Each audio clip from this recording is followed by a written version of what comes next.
तो मैं ये कहूँगा कि आप अजनास की कीमतें कम कर दें, हम आपको दूध कम कीमत दे देंगे।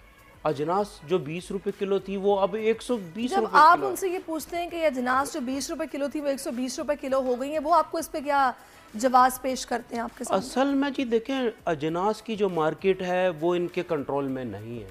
वो डिमांड एंड सप्लाई पे प्ले होती है पूरी मार्केट।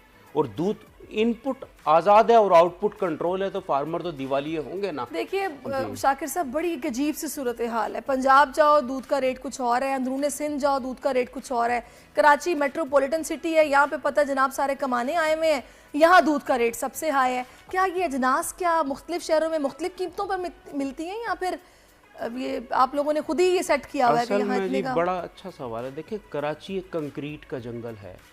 यहाँ ख्वाह वो ग्रीन चारा हो, ख्वाह वो अजनास हो,